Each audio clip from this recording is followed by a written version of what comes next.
A new generation of Americans takes to the battlefield to fulfill today's responsibility to history. Citizens all across the land rededicate themselves to liberty, even as they bid farewell to sons and daughters.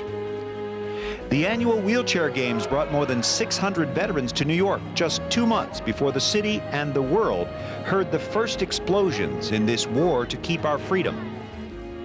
And hundreds of veterans who have lost everything in life have been helped back onto their feet once again as proud citizen soldiers. These stories and more on this week's edition of Keepers of Freedom. Hello, I'm Brian Patrick, and welcome to Keepers of Freedom. This Veterans Day marks exactly 2 months since that fateful morning when our lives were changed forever. Terrorists attacked America's largest city and our nation's capital, striking at the very core of America's military. It is a day we will never forget, a day that has changed the course of world history. Not since a quiet Hawaiian morning was shattered by Japanese air raids nearly 60 years ago has America felt the sting of an enemy attack on our homeland. That all changed on a sunny Tuesday morning, September 11th, 2001. Hijacked jets slammed into the World Trade Center in New York City. Then around 9:30, word came from Washington that the Pentagon had been hit. The heart of America's military was in flames. A short time later, a fourth jet slammed into a field in western Pennsylvania. Heroic passengers had overcome the hijackers, forcing the plane down before it could hit another intended target in our nation's capital. In slightly more than an hour's time, thousands of lives had been lost. The Twin Towers came crashing to the ground. A section of the Pentagon collapsed, leaving a smoking scar in the massive military complex built during World War II. All but military planes were grounded as fighters took control of the skies over America. A shocked nation looked to the commander-in-chief for guidance and strength. President George W. Bush went before the Congress of the United States, declaring war on the terrorists and the governments that harbor them. It may include dramatic strikes visible on TV and covert operations, secret even in success. We will starve terrorists of funding, turn them one against another, drive them from place to place until there is no refuge or no rest. Troops were mobilized. Reserves were called up by the thousands, and the National Guard was pressed into service, securing our nation's airports. The Secretary of Defense, who was in the Pentagon when it was attacked, directly addressed America's fighting men and women. The task of vanquishing these terrible enemies and in protecting the American people and the cause of human freedom will fall to you, the men and women in the Department of Defense. I know we are ready. I know America can continue to count on your selflessness and courage and dedication to duty. Let us never forget what this great institution is about, with its hallways filled with the pictures of Medal of Honor recipients and our country's great military leaders. This building is a place dedicated to the ethos of heroism. Heroes have gone before us. Here at the Pentagon yesterday, heroes were here again. As rescue workers search for survivors in New York and Washington, America's military machine was put in motion. After nearly a month of diplomacy to build a world coalition against terrorism, Operation Enduring Freedom was launched Sunday, October 7th. U.S. and British planes pounded Taliban targets, quickly destroying their air defense system. U.S. warships launched missiles, and cargo planes based in Germany dropped food and supplies to help refugees fleeing Afghanistan. Special forces have since raided suspected terrorist strongholds. But the Secretary of Defense warns that America, its allies, and free people everywhere must prepare for a long, difficult war. Those of you who wear the uniform of our country, who will in the days ahead also be called heroes, I salute each of you for your conduct and commitment. And without hesitation, I ask you now to stay the course in the challenging days ahead. Believe in the American people. Believe in them especially when trouble starts, when the crisis comes. Believe in them to act worthy of their past, to act worthy of the future of peace and freedom they want for their children. Most of all, as you set about your dangerous work, believe in them to give you every support and give you their hearts and their prayers. We extend our condolences and ask God's tender mercies on our fallen comrades and their loved ones. And we ask His blessing and guidance as we turn to the work of defending this nation and preserving human freedom. As the Secretary of Defense indicated, the support of the American people has been phenomenal. Americans are not giving in to the fear the terrorists hope to evoke in us. Instead, we are uniting as a nation, standing strong and proud, protecting the principles on which America was founded. Reporter Ann Alexander shows us America's response.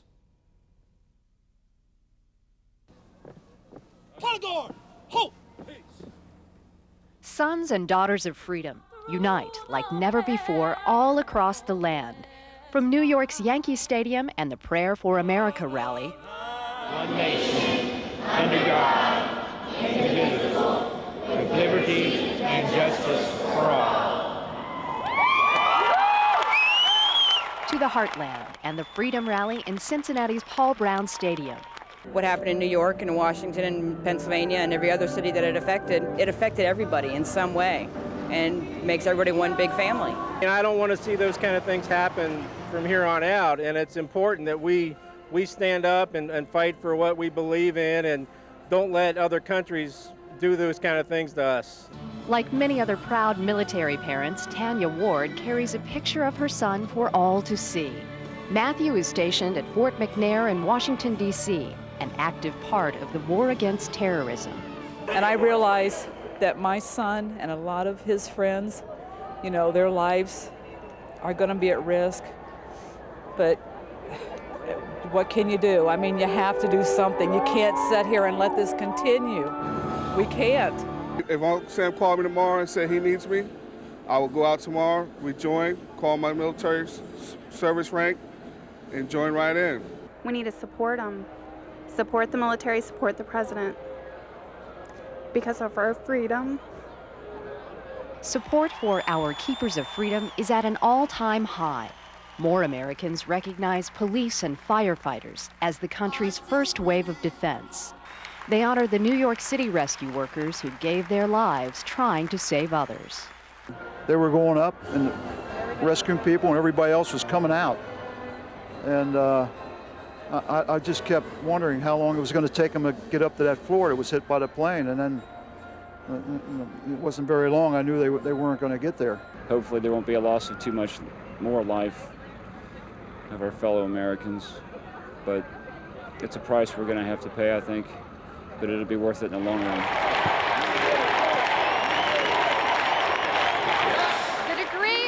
Support for our president and our military appears to be stronger than ever before.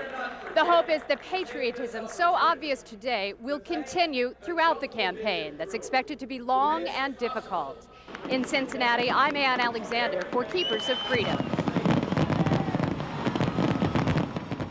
In July, more than 2 months before the attacks on New York and Washington, Keepers of Freedom production crews were in New York City for the 21st National Veterans Wheelchair Games. Mike Victor followed the competition and inspiration of the games.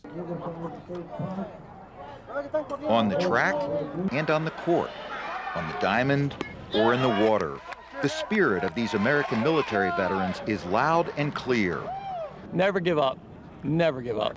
Independence Day 2001 in New York City. More than 600 veterans converge on the Marriott at Times Square for the National Veterans Wheelchair Games. The ever more popular event began 21 years ago by the Veterans Administration, interested in getting disabled veterans back into the world. These people that were at that hospital took me and said, come try it. You got to try the wheelchair games once. And I looked at them, oh, you got to be kidding. I said, I can't even move. I can't even hold a fork. The Paralyzed Veterans of America joined the VA effort and now believe it's their best tool for rehabilitation. The EPVA is one that got me interested in this, or there was no way. I have found this is the bridge for me It's not just a meeting place and a fun place. It has restored a lot of confidence in so many of us.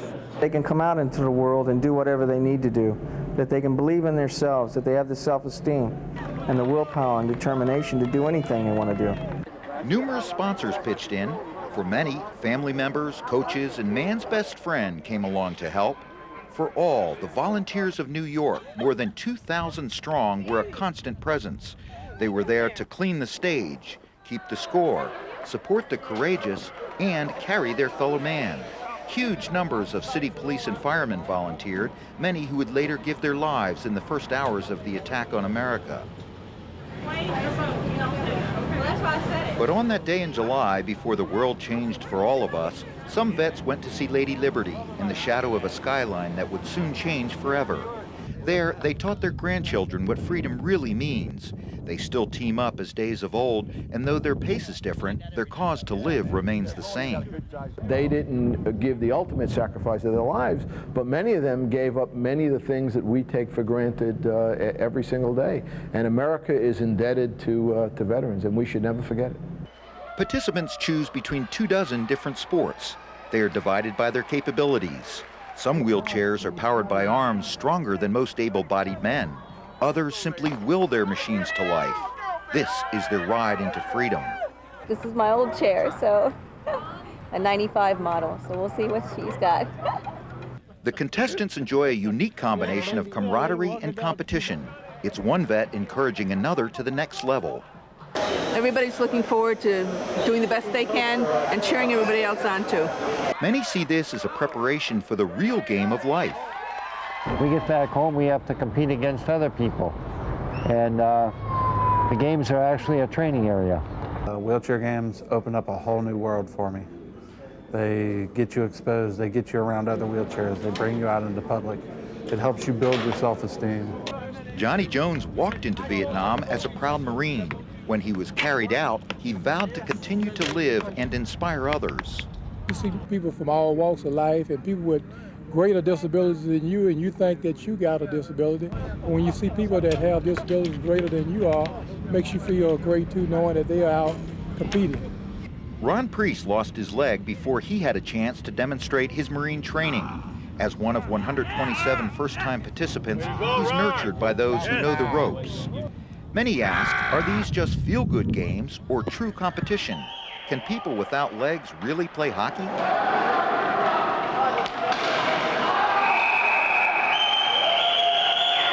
There is a penalty box. They take as many shots at each other as they do at the goal. They are here to win. And hockey is no exception. The softball championship was won by a team that kept nothing in reserve.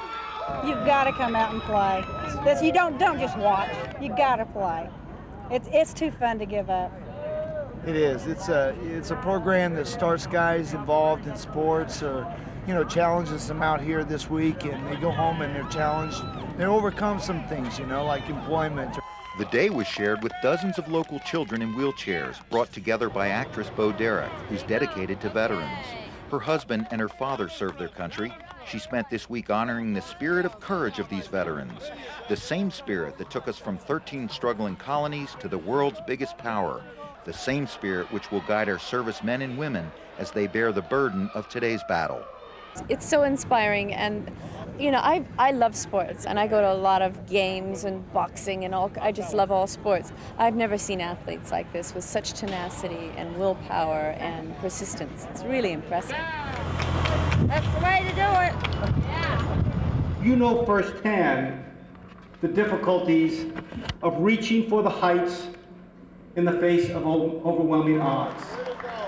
But you have scaled the heights, and you have succeeded magnificently. And you have found great courage in yourselves. For these veterans, sports is much more than just something to do in the leisure time. It increases their productivity, their socialization, and their participation in life itself. No matter how they fare in the competition, each of these veterans will leave here having tested their mettle and found it to be golden. In New York, Mike Victor reporting for Keepers of Freedom.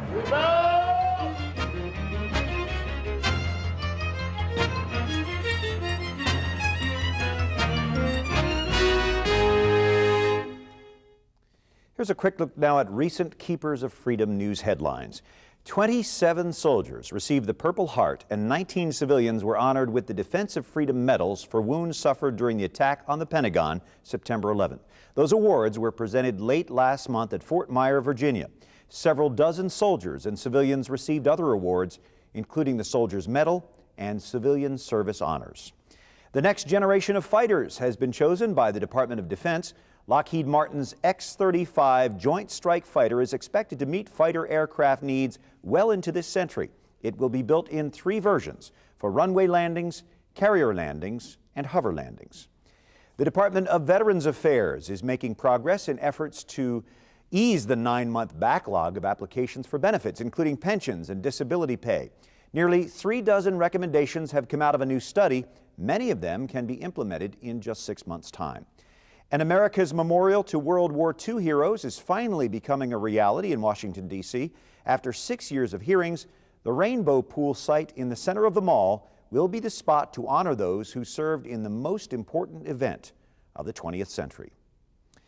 The VA and Department of Labor have teamed up in many ways to put veterans to work. A unique program in Baltimore has shown unbelievable results.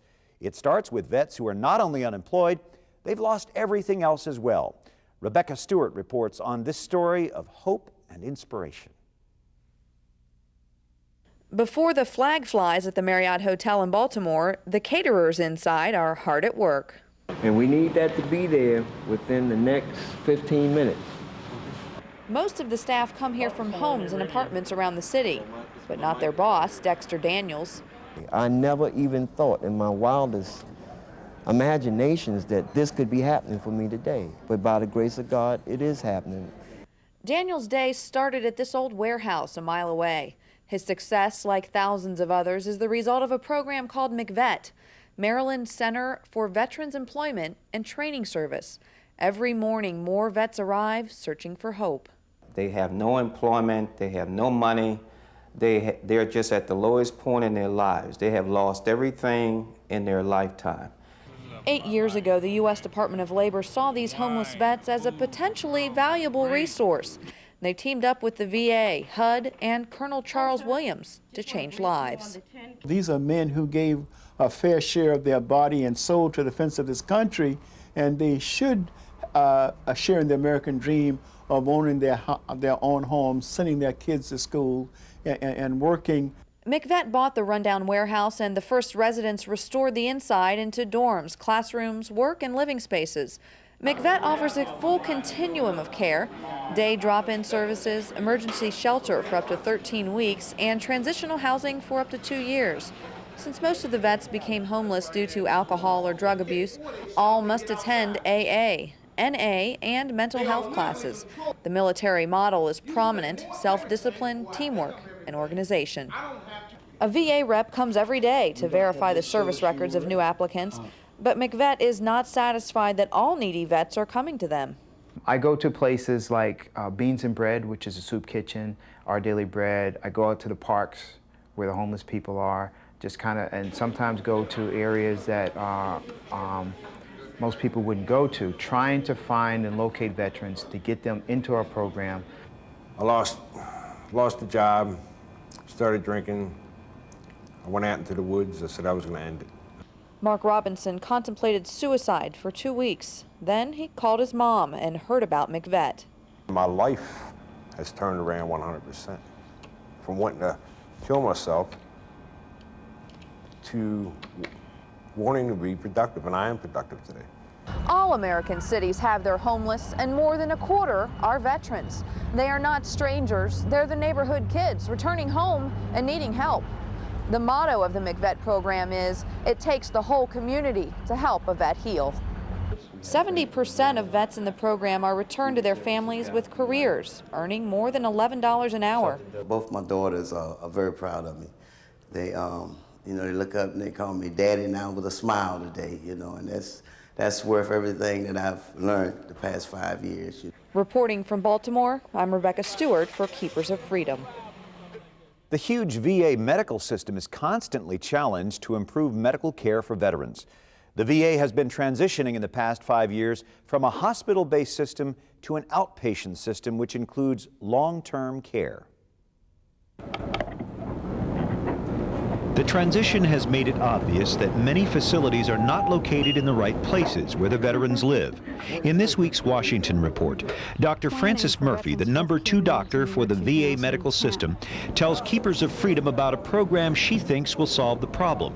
It's called CARES, Capital Asset Realignment for Enhanced Services. CARES will allow us to really study what veterans' needs are, where veterans live, what kind of health care they need, and then realign our capital infrastructure, or the buildings that we have, to be best and most optimally situated to deliver that care.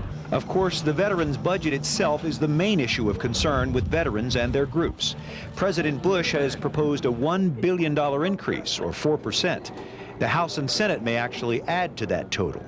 We believe that we will get adequate funds this year to continue the programs that are so important to veterans. And I think that the veterans should be reassured that whether Democrat or Republican, we see very good support for the continuation of the full range of services for the veterans' health care system. Dr. Frances Murphy says her biggest job is to make sure that the VA provides the highest quality of care accessible to all veterans at the nation's 1,300 VA sites of care. Well, thank you for joining us for our Veterans Day special of Keepers of Freedom. We invite you to visit our website for future show schedules and topics, as well as links helpful to veterans and active duty military. The website is www.keepersoffreedom.com. Now, before we leave you with Lee Greenwood's God Bless the USA, we pay tribute to a special friend of veterans. Jim Clay was executive producer of For Veterans Only during the 80s and early 90s. Jim died this summer during production of Keepers of Freedom. He will be missed. Clay, thanks very much for joining us. We'd like to leave you with this thought. When you need to count on someone, you can always count on a veteran. Thank you and good night.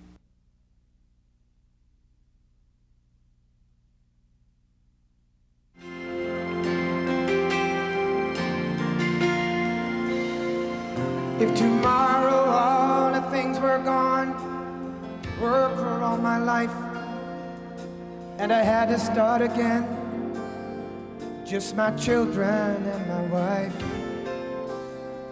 Thank my lucky stars to be living here today, 'cause the flag still stands for freedom, and they can't take that away. And I'm proud to be an American, where at least I know I'm free. And I won't forget the men who died, who gave that right to me. And I gladly stand up next to you and defend her still today. 'Cause there ain't no doubt I love this land. God bless the USA.